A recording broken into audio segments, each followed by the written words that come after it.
আমি রেলের ওই মহাপরিচালককে বলতে চাই, আমি আসাদুজ্জামান সাজু বলছি, আপনি দয়া করে এই লালমনিরহাটের 20 লক্ষ মানুষের দাবি মেনে নিন। যদি এই 20 লক্ষ মানুষের দাবি মেনে না নেন, তাহলে আমরা মনে করব আপনি আওয়ামী লীগের দোসর, আপনি ফেসিবাদের দোসর। সে কারণেই আপনি আমাদের দাবি মানে নিচ্ছেন না। প্রজন্মতে আপনার বিরুদ্ধে আমরা আন্দোলন তৈরি করব।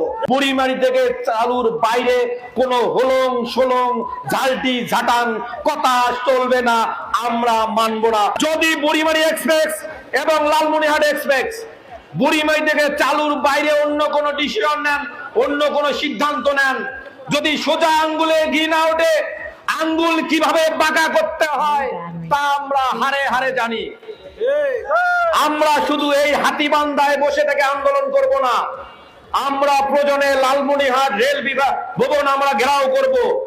আমরা রেল সেতুতে অবস্থান নিয়ে লালমনিরহাট এবং কুড়িগ্রামের সঙ্গে সারা দেশের রেল এবং সড়ক যোগাযোগ বন্ধ করব। আমার ভাইদেরকে আমি ধন্যবাদ জানাই যে লালমনিরহাটের যে সব ভাইরা ঢাকায় অবস্থান করছেন, তারা আজকে বৈঠকে বসবেন। আমরা বিশ্বাস রাখি এই ঢাকায় আমাদের যেসব ভাইরা রয়েছেন, তারা আগামীকাল কঠোর কর্মসূচি দিবেন।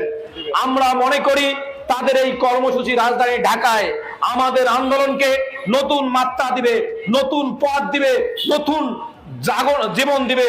আমরা ওই ভাইদেরকে অভিনন্দন জানাই, ধন্যবাদ জানাই যে লালমনিরহাটের মানুষ এবার ঐক্যবদ্ধ হয়েছে।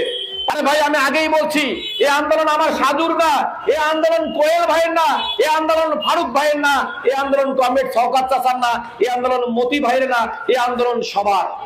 সে কারণে আপনাদের প্রতি করজোরে অনুরোধ, দয়া করে এই আন্দোলনে শরীক হন এবং এই বুড়িমারি এক্সপ্রেস ট্রেন এবং লালমনিরহাট এক্সপ্রেস ট্রেন বুড়িমারি থেকে আমরা চালু করব।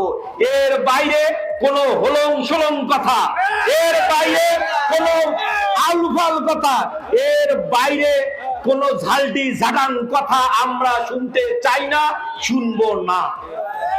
আমি আবারও হাতিবান্ধার ভাইদের প্রতি অনুরোধ করব, আপনাদের প্রতি হাত জোর করে অনুরোধ করছি, দয়া করে আপনারা মেডিকেল মোড়ে আসুন, 1 ঘন্টার জন্য আন্দোলন করুন। আপনাদের বাচ্চারা তো ঢাকায় পড়ে, আপনাদের বাচ্চারা তো রংপুরে পড়ে, আপনাদের বাচ্চাদের এই সড়ক পথে যায়, কি সড়ক পথের কি ভয়াবহ অবস্থা, প্রতিদিনেই কত তাজা প্রাণ চলে যাচ্ছে। এ দেশের একমাত্র নিরাপদ ভ্রমণ হলো রেল ভ্রমণ। সে কারণেই আপনার সন্তান, আপনার মেয়ে যেন সুন্দরভাবে ঢাকা যেতে পারে, এই স্বার্থের কারণে আপনারা আসবেন। এখানে আমাদের সকল লোকজন এসেছে, এখানে বৈষম্যবিরোধী ছাত্ররা, এখানে তারা নতুন বাংলাদেশ দরবার, তারা এই আন্দোলনে শরীক হয়েছে। আমি এই আন্দোলন থেকে, আমার বক্তব্য থেকে বৈষম্যবিরোধী আন্দোলনে যারা অংশগ্রহণ করছে তাদের প্রতি আমি কৃতজ্ঞতা প্রকাশ করি। আমি বলবো, আমি রেল বিভাগের কর্মকর্তারা অবশ্যই আমাদের এই বক্তব্য শুনছেন। আমি আপনাদের প্রতি করজোরে অনুরোধ করব, আপনাদের পদত্যাগের দাবিতে আমাদেরকে আন্দোলনে নামিয়েন না। রেলের মহাপরিচালক নাকি নতুন নতুন ফন্দি তৈরি করছেন। আমার এই বক্তব্য, আজ এই অনুষ্ঠান থেকে আমি রেলের ওই মহাপরিচালককে বলতে চাই, আমি আসাদুজ্জামান সাজু বলছি, আপনি দয়া করে এই লালমনিরহাটের 20 লক্ষ মানুষের দাবি মেনে নিন। যদি এই 20 লক্ষ মানুষের দাবি মেনে না নেন, তাহলে আমরা মনে করব আপনি আওয়ামী লীগের দোসর, আপনি ফেসিবাদের দোসর। সে কারণেই আপনি আমাদের দাবি মানে নিচ্ছেন না। প্রজন্মতে আপনার বিরুদ্ধে আমরা আন্দোলন তৈরি করব। পাশাপাশি আমি আগেও যে অনুরোধটি করছি, এখনো যে অনুরোধটি করব, আমার মাইকের আওয়াজ যারা শুনছেন তাদের প্রতি আমি করজোরে অনুরোধ করব, আসুন আমরা এই আন্দোলনটি বাস্তবায়ন করি। এই আন্দোলনটি আমার না, এই আন্দোলনটি আপনার না। এবং পরিশেষে একটি কথা বলতে চাই, এই দাবি যদি বাস্তবায়ন না হয়, প্রজন্মতে আমরা স্বেচ্ছায় কারাবরণ করব। প্রজন্মতে আমরা প্রধান উপদেষ্টার কার্যালয়ের সামনে গিয়ে অবস্থান করে এই দাবি আদায় করে ছাড়বো।